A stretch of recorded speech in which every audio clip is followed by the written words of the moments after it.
Hello, parents. This is Master Shill. I hope you guys are doing well. This is the first part of the Parents as Coaches program. I wanted you guys to watch this before you came to the live event so we can spend more time on the child development portion of this presentation. So I want to tell you a little bit about myself.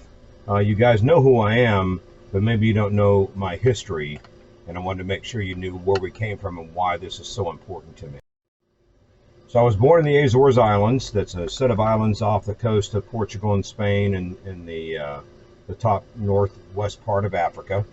My dad was in the military. We were stationed at Lajes Air Force. He did 2 stints of tour in Vietnam, and that was in the late 60s.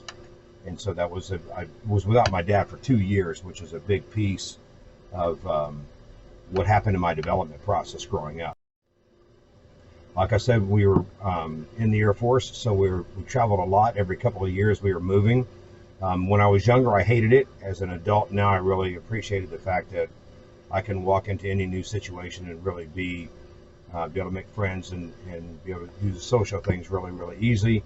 And I got to see the world, which for a lot of kids, they don't get to travel outside of their own 3-4 state immediate area. I've been able to travel the world, which is a great understanding of how great we have it here in the United States. I started my martial arts training in Vance Air Force Base in Enid, Oklahoma. It's about an hour and a half north of Oklahoma City. And then from there we moved to Germany. And if you look at the very top of the barracks that are there, or they're actually family housing, there is those little domos, and there was attic space up there, and that's actually where I took martial arts lessons in Germany during that time. Now, while we were there, my sister went in for a routine check. She would play real hard, and then all of a sudden she'd sleep for 2 hours, like right off the bat, and they couldn't figure out why she was tiring so quickly. So my mom took her in for a check, and then that was on a Tuesday, and on Friday they were medevaced back to the United States because she had a very rare heart defect, and then we ended up in San Antonio. At the time, it's Wilford Hall Medical Center. Now that medical center is no longer there, but the impact that it had on my life at the time was massive because there were so many things going on with my sister that my parents had to focus on her. And I didn't understand that as a kid. I just felt like they just don't love me anymore. And so I grew up, and these are kind of some of my school year photos. That's my sister. We're pretty close now. When I was younger, I kind of resented her a lot. Because again, I just didn't understand. Now, when I had kids of my own, I started to really understand and appreciate what my parents were going through at the time with my sister and all the multiple open heart surgeries and all the things that she was going through at that time. And that really kind of framed my mindset on being able to help other children as I was growing up. Basketball was my other love besides martial arts, and that was my escape. Besides going into martial arts training. And so that was really important for me. My mom worked for La Quinta Motor Inns for a long, long time. And then, she went through a real big bout of depression during that time she was working for La Quinta. So she would literally go to work, come home on Fridays, and she would literally stay in bed the entire weekend. I just didn't understand at that time and the impact that it had on me and, of course, my sister as well. I graduated from John Jay High School down in San Antonio, and it was a good time, but I also dealt with a lot of just negative impact at the school, and I've still got friends from there, but I only have like 1 or 2 friends that I still keep in communication with on a consistent basis. But it did lead me to the next piece of my life, which was working for this man. Now, if you've ever heard of the McCombs School of Business at the University of Texas, this is Red McCombs. Now, I got a chance job to work for he and his wife at their home my first 2 years of college. I would go to school part-time in the evening for a couple of classes during the week, and I would work for them full-time.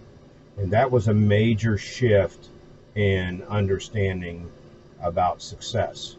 And it's kind of funny that the Peak Performers program that we have, when I first worked for Mr. McCombs, I went to work for him in October of '83, And then for Christmas, I got a whole bunch of great stuff from Mrs. McCombs. He gave me a book, the keys to the limousine, and 2 credit cards. And the limousine stayed parked in my parents' driveway the entire time. I was too afraid to drive it. He gave me a scolding for not going out and having a good time with it, just because I said I was too afraid of anything happening to it. But again, difference between a poor mindset and a millionaire's, or in his case, a billionaire mindset. And so he had a massive impact in my life. And even when I put together the Peak Performers program, and if you're unaware what that is, it's the students that are in the black uniforms. They have a leadership training they go through. And I asked him when I called him, I said, hey, this is what I'm doing for kids. And he said, I asked him, what did you do, because you grew up poor, what did you do to change that narrative? And he said, son, I gave you a book when you first came to work for me. And this is 16 years later from when I worked for him. And I said, yes, sir. And he said, do you still have the book? And I said, well, yes, sir, I still have it. He said, well, did you read it? And I said, well, no, sir, I didn't. And he said, he had a few choice words for me. He said, read the book and then call me back.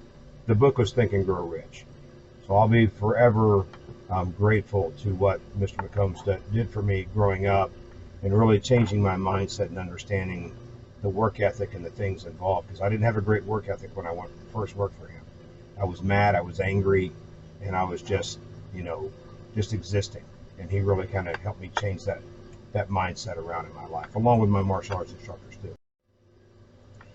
This is my family. This picture was taken when we went skiing. Grayson at the time, that's my youngest.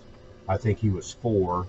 And this picture was taken this last summer after graduation. Savannah graduated college, Grayson graduated high school, and Parker is a radiation therapist, and he currently lives in Colorado. I have 2 older boys as well, Ryan and Nicholas, and they are in the area.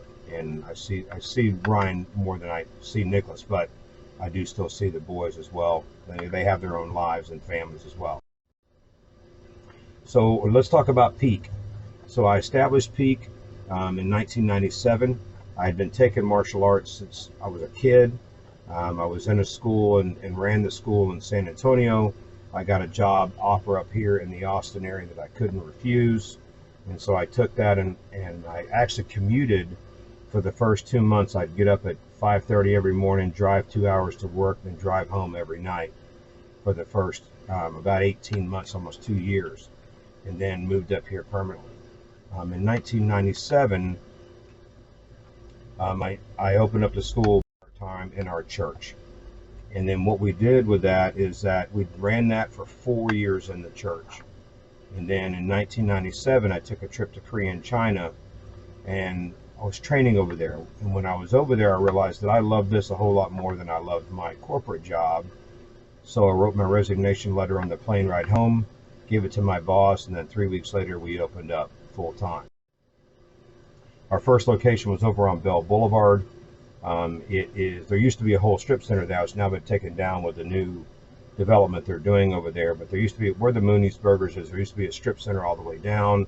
There used to be a Callahan's General Store there. And then we had a lease space there. We had 2 lease spaces there during the times we were there from 2001 to 2009. We moved over here in 2009, and we've grown exponentially. When we first opened up, we've grown exponentially since our growth. So it's been a beautiful thing. We've been very, very blessed. We are in the top 1% of all martial arts schools in the country. Our after-school program is something that I consult on all the time for people to run proper after-school and summer camp program. And then now our next project. So we just purchased land in March, and then this is where we're going to be located up on 183A. And we've got 7.6 acres. We actually have 12.2 acres. There's another 4 acres behind this piece of the development, and then we have another 4 acres behind that. And then Peak will be there. That'll be our new location. We're currently at 9,000 square feet. The new location will have 23,000 square feet. So we're excited about this new venture and this new chapter in Peak's existence. So the other things you may or may not know about me, besides owning multiple businesses, we do the Martial Arts Center. We have our after school and summer camp programs. I have a program called Seven Figure Business Success. It's a coaching group where I consult other small businesses. We do commercial and multifamily real estate development. I'm a 3-time best-selling author and a motivational speaker. The book that I'm most proud of, if you look at this is called a Quilly Award. This is the Academy of Best-Selling Authors. The man to my right, our left, looking at the picture, is a guy named Jack Canfield. Jack Canfield and Mark Victor Hansen wrote a book called Chicken Soup for the Soul. And so I didn't have anything to do with that one, but we are part of the Secret series that Jack did. And so we earned the Quilly Award through the National Academy of Best-Selling Authors. And then these are the books that we have written, and you'll see the ones in the bottom. You'll see all of them in the Academy. The ones in the bottom we wrote strictly for our customer base. But these are the Quilly Awards that we have. I'm super proud of that, and super proud to be invited to be part of the Success Secret. That's the one I did with Jack. It's the top left. Because of what we've built here in the Academy, all the child and family development processes we use have been recognized all over the world and caught their attention. They asked us to be part of that book, The Success Secret. And you know about Chicken Soup for the Soul. Now, on The Success Secret, it was #1 on 7 separate best-selling categories. It was featured on all of these major networks. It was part of the USA Today. So it was a really an amazing time when we did that in the development. Now, in the next frame is going to be a video with Michael Gerber, and I want you to go ahead and please take time to watch that video. This is Michael Gerber. Michael is the author of The E-Myth, and so we did a television show back in 2012, and I never thought that the information that we were doing in there would be more prevalent than it is today. So just take a couple of minutes, watch the video, and then we'll get into the next piece.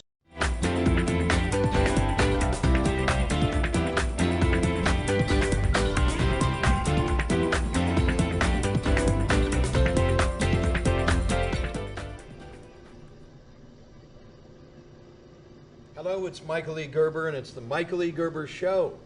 And I've got a wonderful guest, Gary Schill. Gary from Austin, Texas. Tell me about you and your company. Well, we do a lot of things with families and children. So the primary thing we do is take families and build development tools to help them develop children to be stronger kids, give them more confidence and self-esteem, help them to build success traits that only 3% of the population even have. So that later on they can become successful adults is the biggest thing we work on. And how in the world do you do that? When kids are such a problem, parents are such a problem, how do you put the two problems together so they're not a problem but a success? Well, one of the things you got to do is you got to educate the parent. And that's one of the biggest things with our Parents as Coaches program is to educate them and provide them with parenting skills and success skills that they didn't learn from their parents.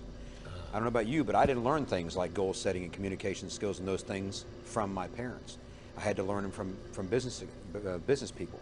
So as we teach these to the parents and we teach them to the kids at the same time, there's a congruent message all the way down the line. The parents know it, the kids know it, we know it, so as we're working together, it's the old village raising the child, not them out on their own. But there's something more to it, because I know you're a martial artist. Yes, sir. And I know you got a martial arts Academy.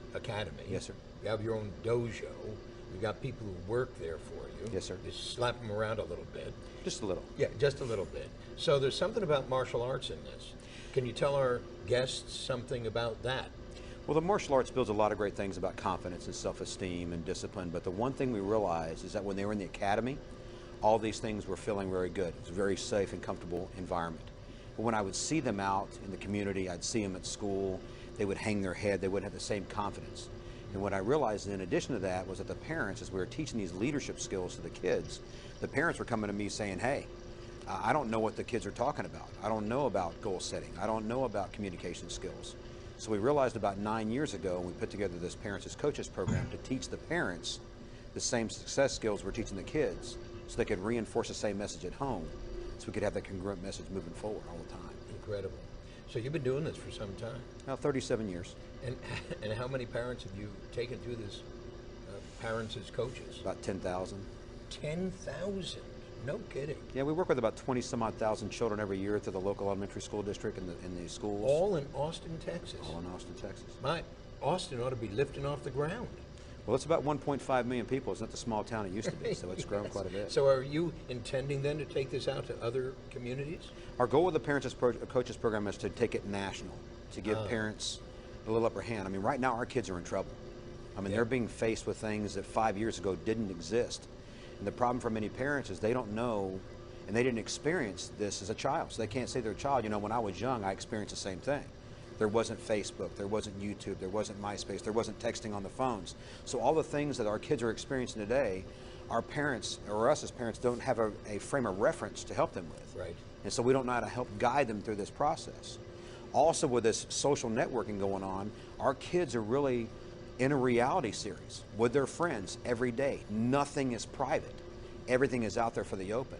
And so socially, they're not equipped to handle all these things. And they don't know what the ramifications are when they hit the send button, they send a picture or information out, the cyberbullying, all the things that go on.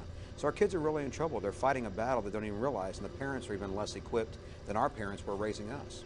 But the martial art, and as I understand martial arts, as I understand the presence that's essential, is actually what's missing in these kids. They're being distracted from themselves. They have no way of reconnecting with themselves. Their parents are distracted. They have no way of connecting with their kids or themselves. So it sounds like what you're really doing is applying the martial arts to this socializing in a completely new way for most of them. Yeah, we're teaching them a lot of things about how to handle what they're being faced with.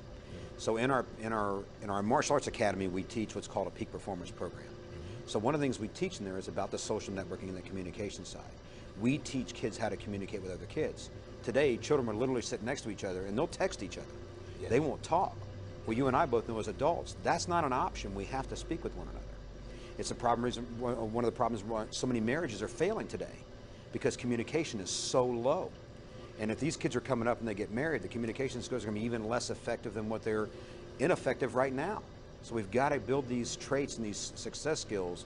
But if we built them as kids, I mean, think about it for you and me. If we look back and at 5 and 6 and 10 and 12 years of age, we learned the success skills we know now as adults, what difference would it have made in our lives? Oh, extraordinary.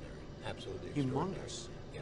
So how does somebody out there in this world that we're speaking to right now, how do they contact you when they want to really, really dig down deep and learn what you're talking about? Great question. So they can go to our website. It's successfulfamilies.com.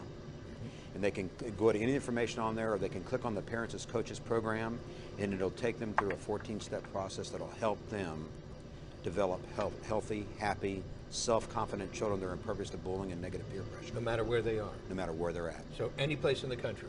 Yes, sir. Any place in the world. Any place in the world. Absolutely. Absolutely fantastic.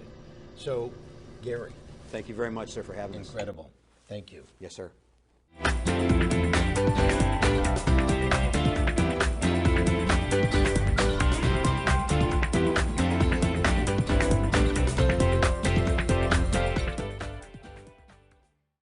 All right, guys, so thanks for watching that part.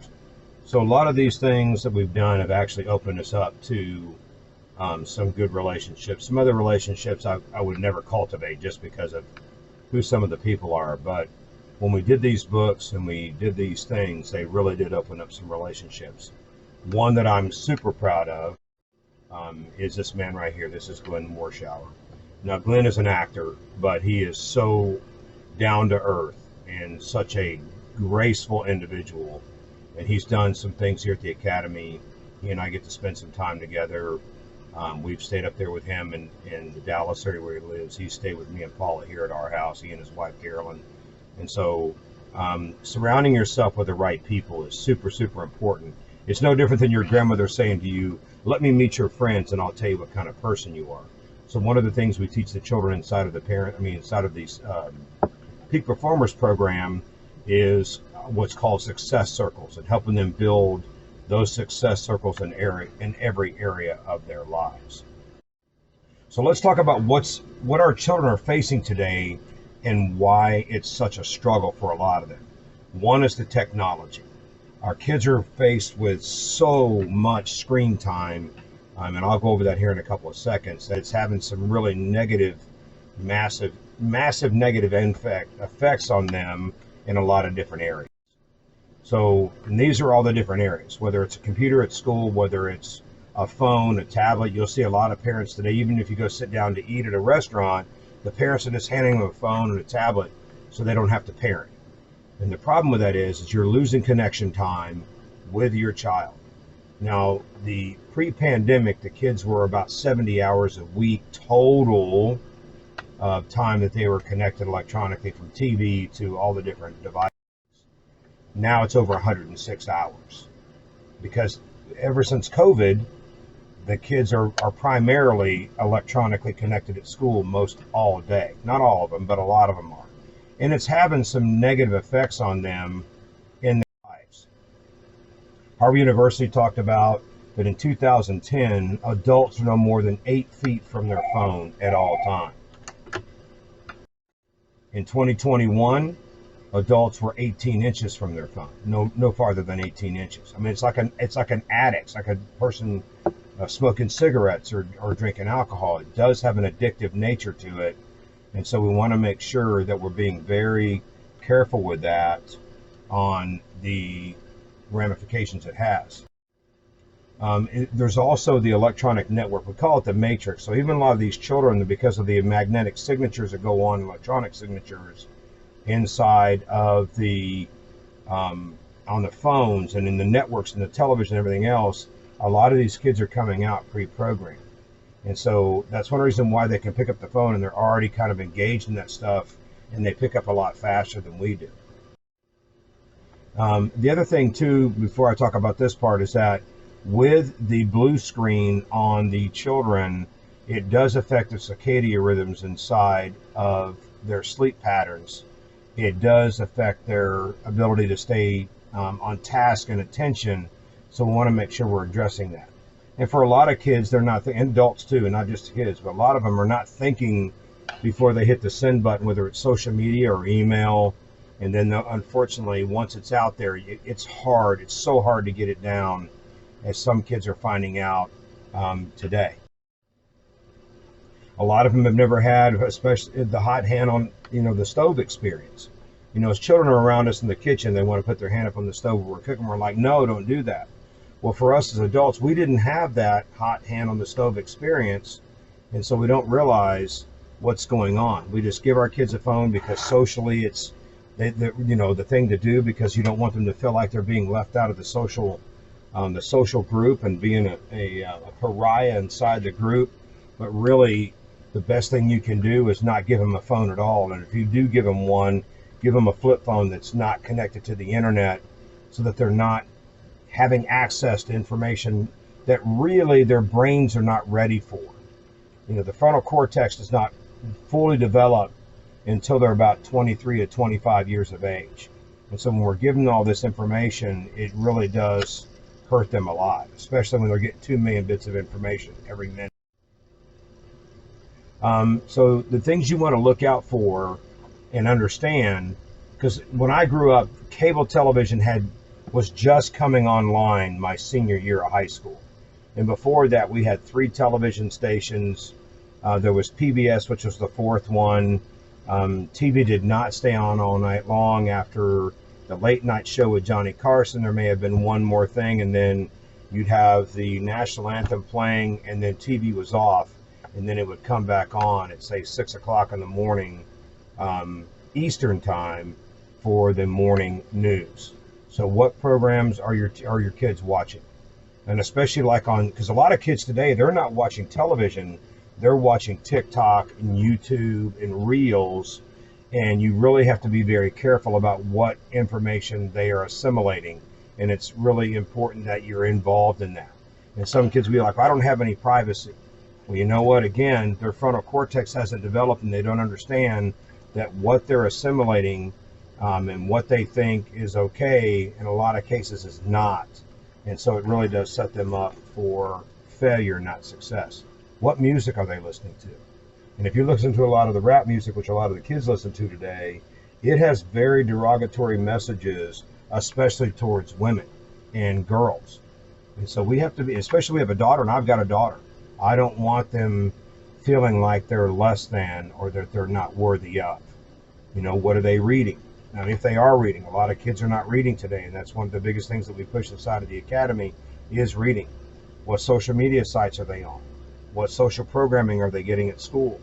Too much of our schools are not educating. They're getting involved in social programming, and that's not their job. That's our job as parents. If you want to program them a certain way, please do that. But understand that it needs to come from us, not come from the schools. The schools need to focus on the academia, not the social program. There's also a lot of reality programming. You have reality shows at every turn, and they're very sexual in nature. And for a lot of kids, they can't process that the right way. And so we want to make sure that we're being very careful about what information they're assimilating, especially if we're watching it. And so if you look at, and we tried to do a reality program a long time ago. We wanted to do a program based off, there's a program called Scared Straight. And I wanted to attach the Parents as Coaches program to that because they were taking kids that were at high risk of going into prison. And I wanted to work with the parents. And when I met with the people in Hollywood, it was about, well, can you scream and yell at the parents like they do inside of the jails with the kids when they're trying to scare them straight? And I'm like, what good is that going to do? They were probably yelled and screamed at from the time that they were a little bitty, and a lot of them abused. They didn't learn parenting skills from the parents. So what can we do to help realign the parenting skills to give them better skill sets to be able to deal with conflict resolution and those things with inside of their own family, and to teach their kids and to break the patterns that are going on. With a lot of these reality programming, it's all about selling advertising. That's what it's about. And so they want it to be as raunchy and as bickering, because people can look at it and be like, man, my life's great compared to those women, or compared to those people that are on Love Island, or Big Brother, whatever it is. It's all about conflict. And we have enough of that going on in our society right now. We don't need to have our kids being plugged in and thinking that, oh, that's the way I talk to people and that's the way I act. So Harvard University talked about the average 7 to 17-year-olds plays video games 49.7 hours per week. The average 35-year-old adult is like 70 hours a week. That's almost 2 full-time jobs. And now it's over 100 hours a week. And the problem with that is that if you're a parent and you're not at home, and one thing I'm going to teach you in this program is that our kids only want one thing from us. And that's our attention, our time. And you're going to get so much benefit out of just spending time with them. And I don't mean doing everything for them, hovering over them, not letting them fail. I'm talking about just spend time with them. Because one thing they're going to learn is they're going to learn real quick what kind of time you're going to give them based upon their actions. So if they're coming to you saying, hey, Mom or Dad, I got this at school today, and you're just like, man, I just want to unwind for 5 minutes. I've been going all day at work. I just need 5 minutes. Well, when you get home, they want you. They want to tell you about their day. They want to spend time with you. And so if you're blowing them off, and then all of a sudden they do something wrong and you fly up off the couch, well, why'd you break that lamp? Why'd you do this? Then they realize, oh, that's how that works. If I misbehave, I get their time. But if I do the right thing, they don't have time for me. So you have to be very careful about this time we're spending with our kids post-school before they go to bed. The networks want to sell drama. They want to sell advertising, fear, and anxiety. Look at our news today. It's all, the first 3 news stories are about murder, death, rape, kill. I mean, it's ridiculous. We don't talk about the great things that are going on. We have so much division in our country, and that's the way they want it.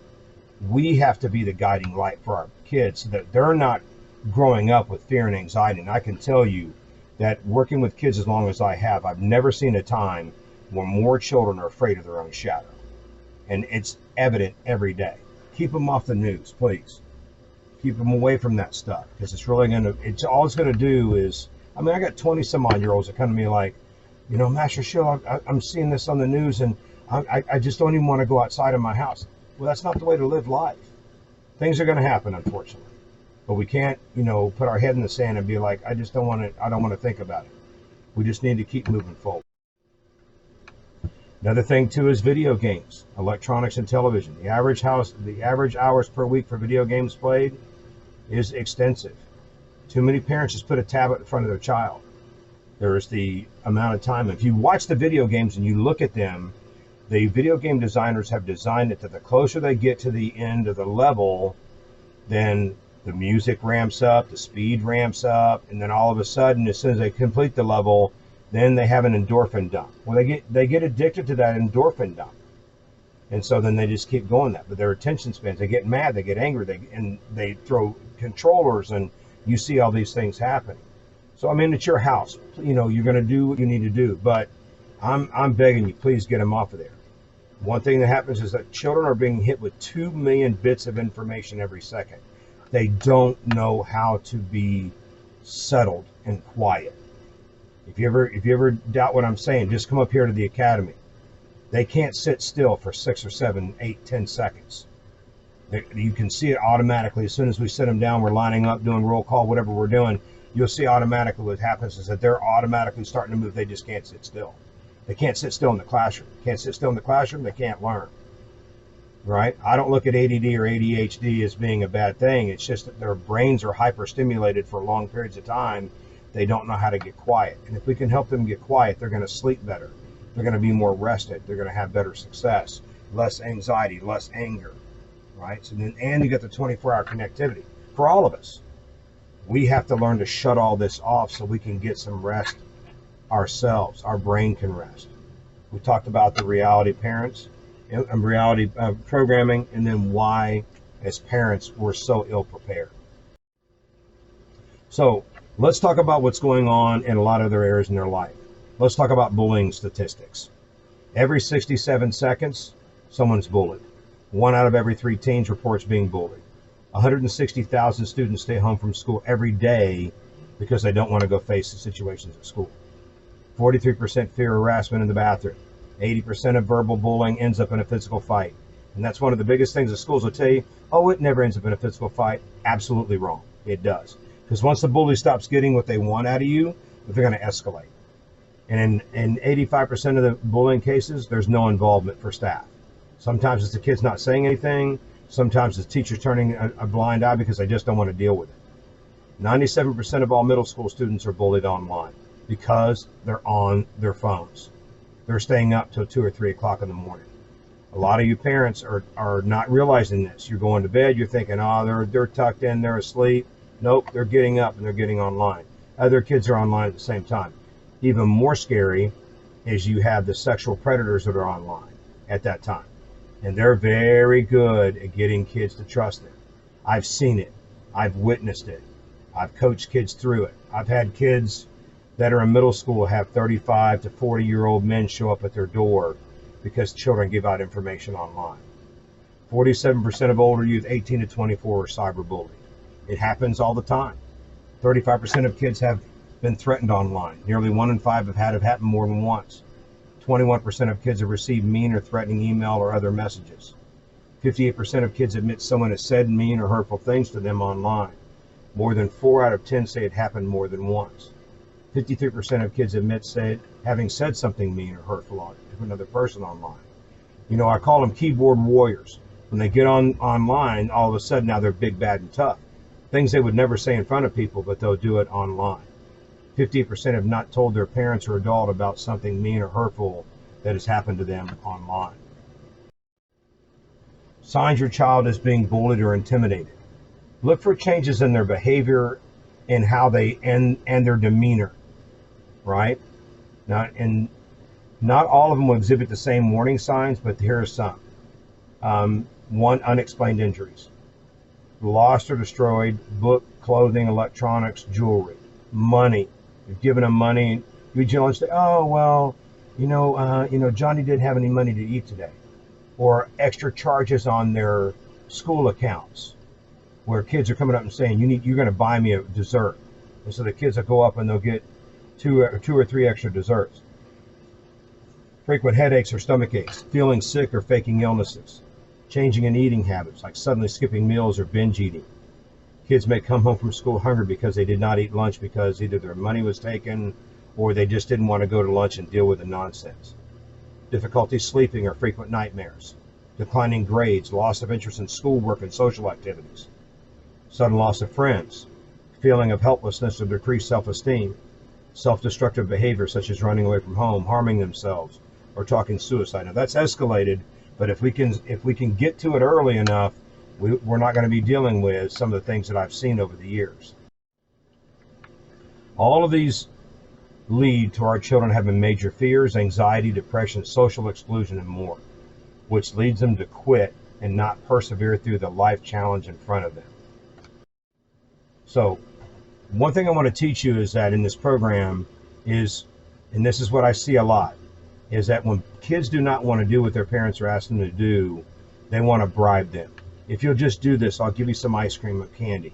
We never ever want to use food as a bribe tool, positive or negative, because it fixes things to what should be sustenance, not, a situation where we have kids that end up with eating disorders.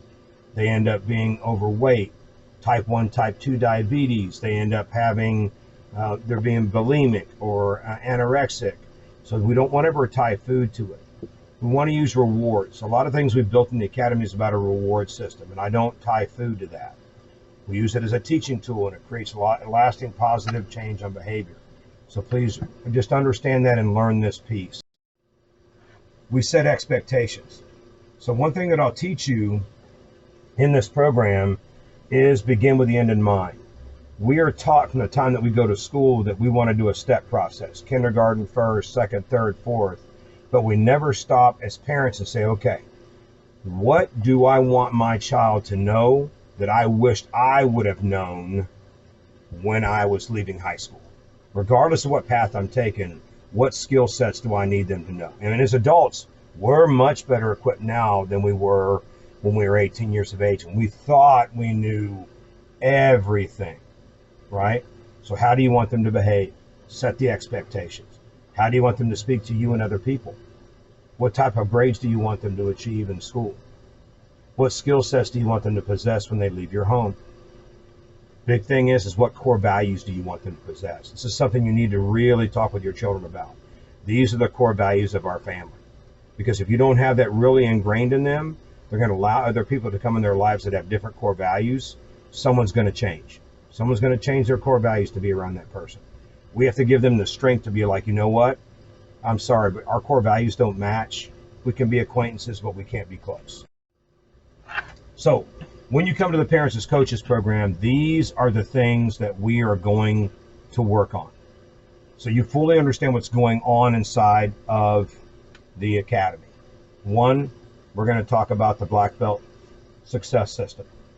We teach you guys what's called PCP, and no, it's not that psychotropic drug from the 60s. It means praise, correct praise. We're going to talk about preventing the quitting habit, because that is a massive important piece, because once they start quitting, quitting becomes easy. And once they start quitting, then they're just never going to follow through on anything. And then it's going to affect them in their lives. And I'm going to talk a little bit about that when we do the live event. The 3 levels of learning, so you can understand how these children are processing information. Our character development program, our peak performers program, and some recommended reading for you. So I want to thank you guys for going over this information so we don't have to cover this tonight. It'll save us a little bit of time so I can get right into the meat and potatoes of everything we're going to be going over in this program. So I look forward to seeing you guys this evening. Thank you so much, and we will talk when you guys come. Talk soon. Bye-bye.